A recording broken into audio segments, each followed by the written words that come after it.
Hey guys, welcome to the 716 Sports Entertainment Podcast, WWE Monday Night Raw from January the 12th of 2026, the year of no longer our Lord. Did we ever come up with what this year was going to be for, or are we still kind of working on that? I like the year of TKO, the The year year of of the T, year of the year of the out of country PLEs. right? Yeah, so welcome to the show, guys. This is our weekly podcast where we break down Monday Night Raw. We have one for all of our new subscribers. We have one for Monday Night Raw and one for Friday Night SmackDown that Sean and myself do, where we break down the show. We give our insightful opinions, our goofy fantasy bookings, and everything else in the world of the professional wrestling WWE style. So, with that, Sean, let's get into the show. Let's talk about the good, the bad, and as usual, some downright ugly from the world of Monday Night Raw. So let's start off with the good. I think the best thing on this particular show was the main event, Gunther versus AJ Styles. Oh I yeah. thought this match was spectacular. And I mean, I hadn't known that these guys, I know that these guys never mixed it up in WWE before, but they made a comment that these guys have never mixed it up before, period. And I was actually Yep. kind of surprised by that because, I mean, AJ Styles has been doing this for a minute. And yeah, but absolute great match between these two guys. Gunther obviously did pick up the win. There was a moment during the match where Gunther kind of tapped AJ Styles' leg like on the side. The audience saw it, but the referee did not see it, which made AJ Styles believe that he had won the match, which caused, him to kind of go and like try to get his hand raised by the referee. And the referee was like, no, the match still continues. He didn't tap out. I didn't see it. Gunther obviously hit him with the low blow and allowed him to pick up the win. I think that this is the right booking. I don't think you want a definitive finish here yet when this is all very likely going to lead to a PLE match a little bit down the road where it's very likely a retirement match, I think. But what are your thoughts on the match? And I think where do you think we go from here? I'll start with the end there with what you said. I think we're going to get a series of matches between these two. I have to imagine Styles is going to win at least one major match against him. Um, Overall, though, I think the match was very well done. The two contrasting styles between these guys was showcased in full force.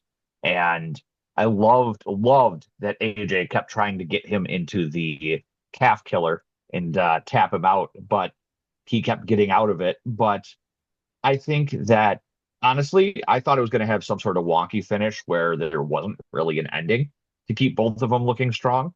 I think I prefer this the way they did because it continues to show off what a scumbag Gunther is, and the fact that he was celebrating like he was in fact still the greatest, even though he won through a dreaded low blow, taking some of using some of AJ Styles' own game against him. But Yeah. I think that it was very, very good. I think it was, like you said, one of the best things on the show, and I'm very excited to see where it goes from here. Yeah. No, I agree with you. And I love Gunther. And one of the things we've said on this channel for a while now is that I feel like they're trying to position Gunther as one of these guys who's bigger than a belt. Yep. And we've talked about this for a minute where we think that he's very likely going to go in the legend killer, the kind of the new legend killer direction, right? Like he's going to probably be retiring a bunch of people, I would think, over the course of the next 18 calendar months, and we've said this. I mean, SummerSlam this year is in Minnesota, where Brock Lesnar happens to be from, which very likely may be Brock Lesnar's last match. And I think that's a perfect opportunity for him to do a retirement match with Gunther. AJ Styles has said that this is going to be his last year in WWE and probably in professional wrestling as a whole. I could see them doing that as a storyline as well. And you got to imagine Randy Orton's not going to be around forever either. Neither is CM Punk. I mean, these guys might still have a few years ahead of them, but Gunther is what, only 35, 36 years old. So Gunther's going to be around another probably 10 years.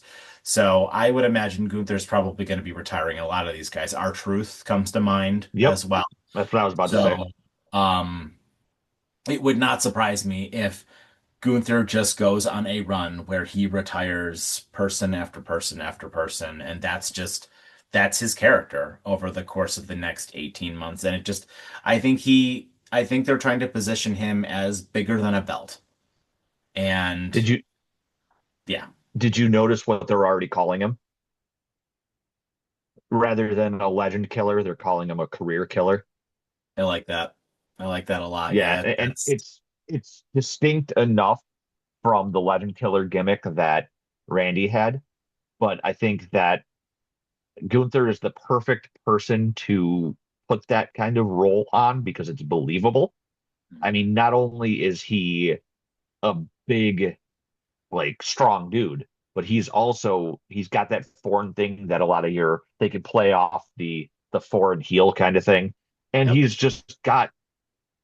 he has the like ego to back it up. You know what I mean? Hmm. Yeah, no, I agree with you. I agree with you. It was a great, I mean, it was a great match. They gave it a lot of time, and yeah, I think it's a good way to kick off this feud. And like I said, we don't know. I don't think anybody knows how long AJ Styles is going to be going for. Um, but you know, this seems like it seems like it won't be the entire year. I would imagine it might be he might be done like as early as summertime. I mean, So, I have to imagine he's going to be through at least WrestleMania. oh yeah, yeah, And probably. maybe one of the bigger shows after WrestleMania is where it ends up being. Give him a big win over Gunther at Mania, and then like the final part of their feud is like in a cage or something, and that's where he loses. Yeah, at like Backlash or Money in the Bank or something like that. Yeah, Yeah, I can see that happening. Absolutely. or a Saudi show. Yeah. Um, so another thing that falls into the good category on this show, the women's tag team division, and there were a lot of different things that happened within the women's tag team division, but we've said on this channel on numerous occasions that the women's tag team division is fantastic and they're doing a great job with it. And it really, really helps that you got a lot of big stars that are in a lot of big tag teams. And the show actually opened up with IYO and Rhea coming out to celebrate their tag team win on last week's Raw, to which they were interrupted by Liv and Roxanne, who had a little bit of fun dialogue, obviously, given Liv and Rhea's history. And I'm glad that now that Vince is gone, WWE realizes that they can play on their history and their rich storytelling that they had between the characters. And like, just because characters feuded a couple of years ago, they like remember that they feuded a couple of years ago. And that's nice that Yep. that's a thing, you know? But they were obviously interrupted by Bayley and Lyra, and then the Kabuki Warriors as well, and everybody kind of brawled, which a little bit later in the show led to a match between all of the parties, to which Liv and Roxanne defeated the other teams to become the number one contenders to the women's tag team titles. This was a great match. I do not think Liv and Roxanne are going to win the tag team titles, but I'm still of the mind that Liv is still my dark horse pick to win the Royal Rumble, I think. But with that being said, I think this is a good spot for them for the next few weeks. And obviously, this match is going to be at the Saturday night's main event prior to the Royal Rumble, which still leads me to believe that Liv could likely win the Royal Rumble. But what were your thoughts on the segment and the match and where we go I from here? love how much the crowd loved Bayley. Like they Yeah. were 100% into Bayley, and the fact that she acknowledged it was great. As far as Liv and Roxanne go, did you notice that the way Liv was referring to the belts as hers and basically completely ignoring Roxanne? I think that that's going to be what finally pushes them towards when they don't win and beat Rhea and Io. I think that's going to be what starts to push the breakup of the Judgment Day there. And I think that they were the right choice to go over here. I think that you don't need to have the Kabuki Warriors in there again for a little while. And with Alexa and Charlotte not really doing tag team stuff at the moment because of whatever's going on with Charlotte, I think that you leave Bayley and Lyra for a feud down the road. Yeah.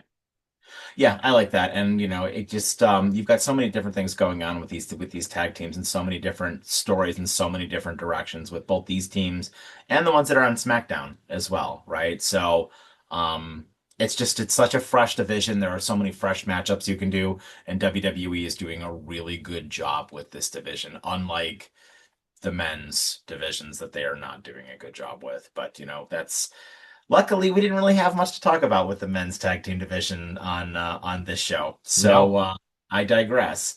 Um, and then in the last thing to really go into the good category on this show was everything that went on with the Vision on this yep. show. I thought that, I mean, the match aside, there was a scheduled match between Penta and Dragon Lee versus Austin Theory and Bronson Reed, which did end in a disqualification because early in the night, Adam Pearce had warned Paul Heyman that Bron Breakker, if he had bad attitude and bad intentions, that I didn't even want him in the building, right? So, you know, Paul Heyman was his usual, sort of snaky, kind of weaselly self, and was like, "Oh, I don't even know. I'm just here to say hello." Blah blah blah blah blah. Right? And it's always fun to see the interaction between him and Pierce. And this match didn't really get too much of a chance to get going. It got going a little bit. But then Breaker obviously made his way into the match and caused the disqualification and just brutalized the guys in the match. And even after the bell had already rung, you still saw Bronson Reed hit the tsunami on Penta, and it was just an absolute tear, right? But the Vision did ultimately uh, really get into Adam Pearce's face, specifically Braun Breaker. And him and Adam Pearce were, he had Adam Pearce on the ground and he kind of like was about to choke him out. And all the guys from the Vision sort of had to try and pull him away from Adam Pearce, to which they then had a backstage altercation, to which Braun Breaker was suspended indefinitely. So a lot to unpack there, but this segment itself was excellent. And I really think that this is a smart way to keep them fresh and also keep Breaker away from the title for a little bit. I absolutely loved what they did between Pierce and Breaker. And then with Paul's little comment at the end about, well, technically you put your hands on him first to Pierce because he Yeah. grabbed him by the arm when he walked away. I think that this is going to either lead to Adam Pierce being suspended as general manager and having a match with Bron Breakker because we know that Pierce is a wrestler. And I think that they're just going to push Adam Pierce to the point where either he has a match or he has somebody that represents him to have a match with Breakker that Breaker's just going to end up demolishing. But I greatly enjoyed this segment. Them losing their shit on each other was absolutely fantastic. And it was nice to see Adam Pierce finally reach his breaking point with everybody pretty much just walking all over him because that's pretty much Yeah. what everyone does with Pierce. Unlike Aldis, who puts his foot down usually, Pierce is kind of a wet rag sometimes. And I was I was definitely glad so to mad, see, like the spit was coming out of his yeah, mouth. That was great. yep. I was dying. I was Um, dying when that happened. so definitely a big fan of the addition to Pierce's character of him losing it. And then as far as the Vision itself goes, I thought it was hysterical when Pierce went and was yelling at Bronson about how he was going to lose. He was going to be ready to write a check too. And in the background, you see both Austin Theory and Logan Paul jump off the apron Yeah. as he to get away. Um, Obviously the match ended like you said in a DQ, so I don't think that this is over. I think that given what another backstage segment showed, I think you're going to see Penta, Dragon Lee, and a third person take on the three members of the Vision at some point coming up, and not Rey Mysterio by that third person. Yeah, and I think what this is ultimately trying to do too is just not only further the story, but I think, you know, because Logan Paul is still kind of more of a part-timer, but Austin Theory and Bronson Reed they're very clearly trying to like make them a tag team as well, I Yeah, think. And I would imagine at some point they're going to be mixed up in the tag team title conversation. And, if WrestleMania is the moment where we're going to crown Braun Breaker as the champion, I could see Theory and Reed winning the tag titles at that point as well. you want my fantasy booking? I have Bronson Reed and Theory win the tag titles. I have Braun win it, and I have the only member of the division who loses be Logan Paul because I want him in a feud with Javon Evans at that point. Because since Mm. that's who it looks like is going to be joining into this storyline a little bit, I would be very interested in a feud between the two of them. Yeah, I could see that. And that's it's funny that you bring up Javon Evans because that actually brings me to the bad. And unfortunately, I think everything else on this show was a miss. But let's talk about it. So Javon Evans is the first thing that comes up to mind. And I think eventually you might be right. And I think immediately putting him into a story with the Vision might not be the best. But I don't need the dude feuding with the Americanos at all. I don't need that. I don't want to see it. I don't want to see him running away from three El Grande Americanos because all that does to me is make him look like a joke character because the El Grande Americanos are joke characters. And this is a brand new guy who is awesome because Javon Evans is awesome. He's a fantastic wrestler. We said this a million times on this channel. Like you watch this dude, he's incredible. The stuff that he can do. And you portrayed him to be like a megastar on that Saturday night's main event where he had the match with Styles and Dragon Lee. That was fantastic. And now he's officially on the main Raw roster, and you have him in a match with El Grande Americano. Like what are we doing? And not even the real El Grande Americano. I believe it was Bravo Americano was the one he actually had the match with. Like, I get it. The guy's a good wrestler, Bravo Americano, but it's like, what are we doing? Like, why don't they have him face JD McDonough or something like that? Like anybody Dona's hurt. else. Fine. I think I Pick think somebody that's the else. problem. I think that's the problem though, is they're going through a spate of injuries here. And I think that's what leaves the Americano faction as just a kind of like easy like people for him to go over with. I mean, he last week he faced, or 2 weeks ago, he faced the other, what is it, RHIYO or whatever the hell his name is, the Pete Right, Dunne America. Americano. Yeah. He faced him and beat him. So it makes sense that he faced Bravo because he was just working his way through the group of them. And for I will say the match itself was very good. Sure, the Like match was that fine. Like I have no the doubt the match was going to be good. It's just it's and pointless. I'm okay with him running away because somebody finally did the smart thing and didn't stay to fight when they were outnumbered, like tends to happen in WWE. So he actually did the smart thing. So I wouldn't quite put this in the bad spot. I would kind of just put it in the okay. You know what I mean? Like not between good and bad. But that's why I'm kind of excited to see him join to if he's going to help out Penta and Dragon Lee. I'm 100% okay with that. I think that also goes into the bad for me too because they're not going to beat the Vision. They're not going to beat the Vision. They're just not. Like Um, the Vision is your main heel group. They're not. they They're might get a this. win or two over him, I don't think especially so. If Braun is suspended and they don't have all the backup that they normally have, considering Bronson how the Reed Vision normally wins, or not Braun. I Bronson meant Reed yeah, beat no. Bronson Reed beat Roman Reigns in a singles match. Javon Evans is not going to beat him. It's not going to happen. yeah, but Bronson Reed also lost to LA Knight Just and Jey with Uso. yeah, with help though. So I don't think it's going to happen. I don't, and I'm very worried that WWE is going to screw this guy up because their recent string of people who have been called up has not been very good. I.e. Aleister Black. I.e. Where's Rusev? Where the hell's Rusev been? I'm wondering if he's hurt. So like just I don't love I don't love new people that have come into WWE lately and what they've done with them. So, but I guess we'll just wait and see. Yeah, Um, the next thing, in my opinion, that is also in the bad, is Finn Balor and CM Punk. And I don't like this. I think Finn Balor has been a relative nothing character lately that they really haven't done that much with. And yeah, I get it. The Judgment Day has just kind of taken a back seat. Now, obviously, Dom is hurt, and that's not helping them either. And Liv is back, but only doing so much, right? But Finn was in the back playing video games, and Liv kind of like, what's the phrase? Where she talked down to him basically and kind of just tried to manipulate him. And so he went out to the ring to interrupt CM Punk, who was cutting a, typical I'm the champion promo. And, it just wasn't over with the crowd at all. He got no reaction whatsoever. And the only reason that they're doing this is because WWE is in Belfast next week.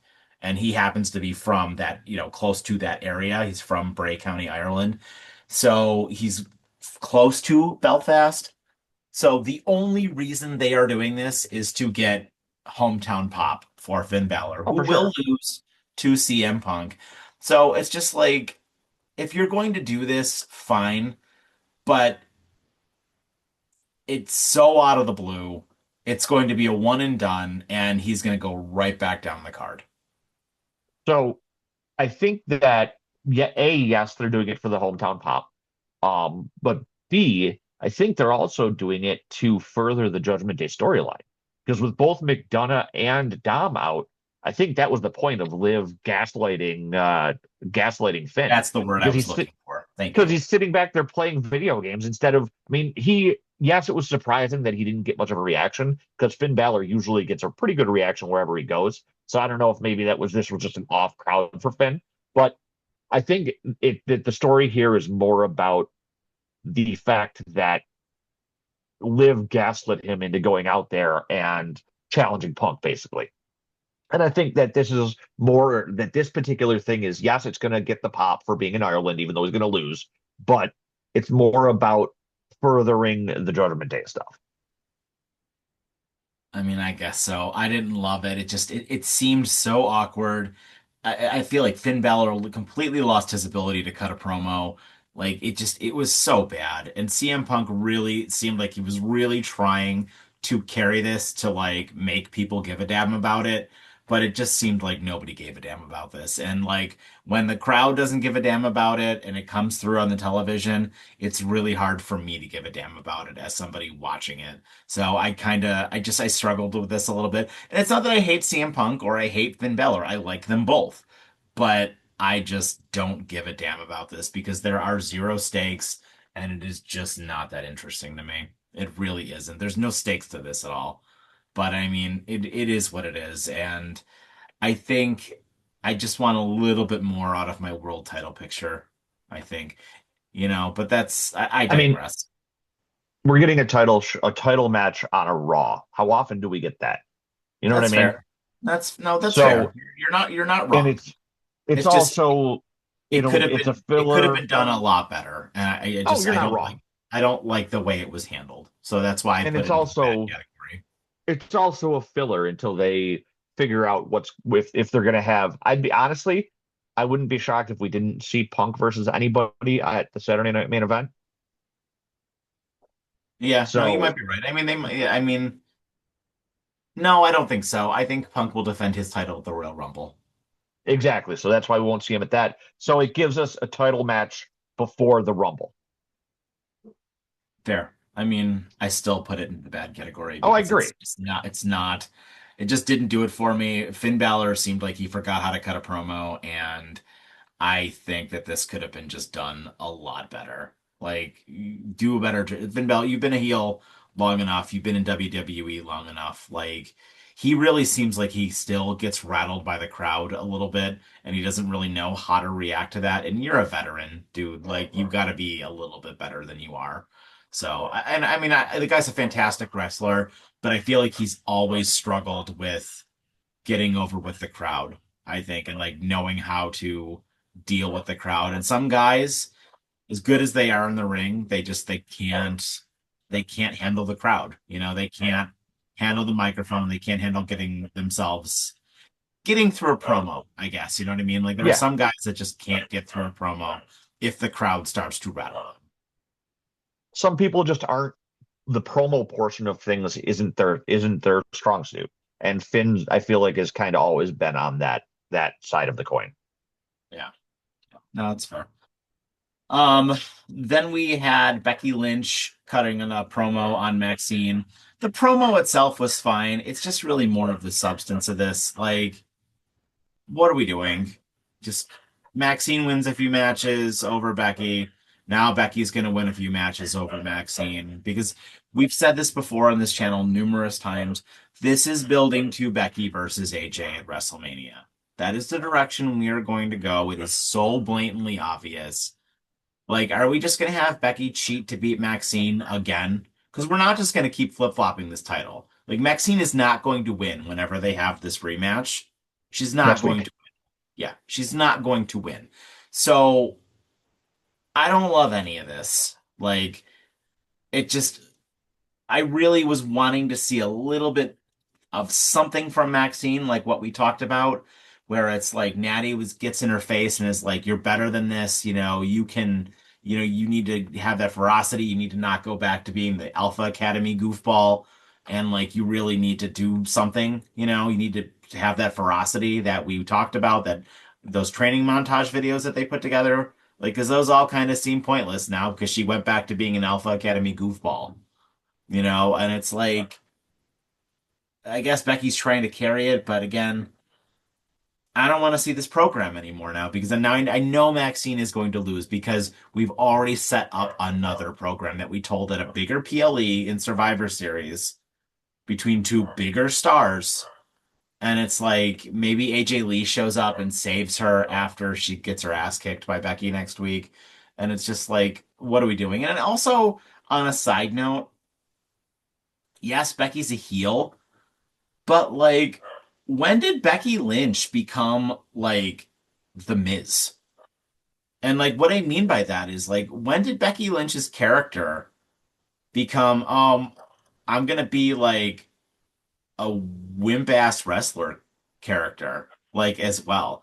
Because she used to be friggin' badass, Like, she went toe to toe with like Charlotte and Nia Jackson. I feel like this character this character is like the Miz, and it's like what are we doing? Like making every I, excuse under the book, running away from people. Like the old Becky Lynch was Stone Cold Steve Austin. Like she didn't do that, and now you've got her like as a weaselly kind of I'm gonna run away from people heel. So I like her character as a heel. I think she's doing a good job with it, but I feel like she completely forgot her history. And in some instances where WWE does a good job with that, I think they took it a little too far with this character. I think it's meant to show that like she's like having sort of a mental breakdown, and that's part of the issue is that she's gotten to the point where she's willing to do whatever she can to just get the title back or just keep holding the title. And that's why she has to keep propping herself up with, well, I'm the world's greatest women's wrestler, and it's not just me that says it. You know what I mean? It almost feels like it's a self-confidence thing, and that's the story they're trying to tell with it, besides the fact that she steals her husband's clothes. But I think that that's the whole reasoning behind the type of character she's playing. I can agree with you having this in the bad section because God's honest truth, I had it on in the background and paid almost no attention to this whole segment. Yeah. Because it's the same, it just seems like the same rinse and repeat every week. And we need to start moving things along here. I know we're Yep. almost once the Royal Rumble gets here and passes, which is in a couple of weeks here. Like we need to get this match going between Becky and AJ Lee. Like we need to start telling this story and we need to get this going because we need to start doing different things with these characters. And I think too many characters are sitting by the wayside because of other people's stories not concluding. And it's not just Becky, it's not just Maxine. There are a lot of people that need stories to the Judgment Day, that need stories to finalize themselves so we can start to move other things forward and other characters forward, in my opinion.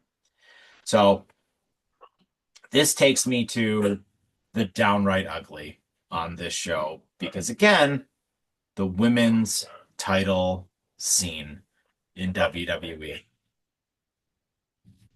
I can't, dude. I can't. I've said it enough times on this channel. I don't want to say it again. I am so sick of the way the women's main title is being handed. And I want to stress that is not a knock on Stephanie Becker because she's a great wrestler. But this is idiotic. This is idiotic between her and Raquel. I don't give a shit at all. Can we Hold get on. one real challenger for one of these titles? One real challenger? Just one. That's all I ask. Go ahead. At least one positive for you. At least it's not Nikki Bella. Try, trying to give you at least one positive there. So I spent some time this morning actually thinking about this because I figured this was going to be in your ugly section. And I can agree with you that it definitely deserves to be in the ugly section. And it's, mind you, it's not a knock against Stephanie. And honestly, I don't think it's a knock against Raquel either. The problem that I come up with is I think it's the fact that WWE is focusing so much on the other things, like the women's intercontinental and the women's tag team, that you have so many of these other people who would normally be challengers for the WWE main women's title tied up, that you don't have anybody else believable who can challenge for these belts. That's why you have it being Raquel, who is average, and people who suck, Nikki Bella. But I think that WWE, in a sense, has kind of written themselves into or painted themselves into a corner here by trying to focus on other things and tying up too many people in those other stories. I mean, you have Kairi, you have Asuka, you have Rhea, you have Io, you have Lyra, you have Bayley, you have Liv, you have Roxanne, you have literally everybody tied up. You have Becky, you have Maxine, you have everybody tied up in these other stories that you could have. I mean, who else are you going to have go up against Stephanie? Ivy Nile? Honestly, I'd rather have Raquel because she's at least had title matches before. Yeah, I You mean, know I what I get mean? it. You got a lot of your stars in the tag team division, but I just it would be more credible if it was just like anybody else. Do like I mean, I don't know. I mean, I don't know if we need to break one of these teams up or we need to do something, but like we need to get a real credible challenger in here I like agree. soon. And it's nice that like we got Jordana Grace in on SmackDown who may get a match with Jade, but I mean, let's be honest, Jade Berg's going to destroy her, and but that's all just waiting on Bianca Belair to come back. Yep. And I don't know what we're waiting for here with Stephanie. Like maybe we'll do something really cool and Julia will win the Royal Rumble and Julia will challenge her. That could be a lot of Yeah. fun, but I just don't feel good about it at all. I Like I really said, don't. it's a case of WWE having too many of their believable challengers tied up in other things. Yeah. Yeah, no, you're not wrong. But yeah, that was the only thing that was downright ugly on the show. So that was Raw. Um Overall okay show, but what's your final rating for the show? So I give it a three, mainly saved by Bron Breakker spit or being spit on by Adam Pearce. I think that was the rage and the anger there, and there the progression of some of these storylines I think is what saved it. So I give it average. I don't think it was too that I don't think it was bad enough to rank it as anything below average. Yeah, the main event was awesome, and to your point, the stuff with the Vision so far still continues to be really good. And so there were a lot of disappointing things on this show, and some of it was very skippable. The main event scenes for both the men and the women, frankly, need to be a little bit better. And but we'll get there. I get it that this is just a carryover thing for CM Punk, and I have no doubt that CM Punk will have a lot of fun, a lot of fun stuff coming up with which will be make for good television. So I'm confident at least in that. As far as the women's world title is concerned, I'm not confident with that at all. They need to do a better job booking that. And again, where were the tag team titles? So Yep. I don't know. But with that, my final rating is a anger drool out of 5. So that is our show, guys. Thank you so much, as always, for all of your commentary. We really do appreciate it. We do read and respond to all of them. Even the ones where you guys tell us that we're completely full of crap. We do appreciate that. And we enjoy the discourse, and it really helps to move our show forward. A lot of the topics that we talk about on this show are stuff we get from you guys. So we really do appreciate it. Keep continuing to let those things come through. We love it, and we do read and respond to all of them. So with that, I've been Mike, joined by Mr. Sean O'Neill. And with that, guys, have yourselves a fantastic evening and take care.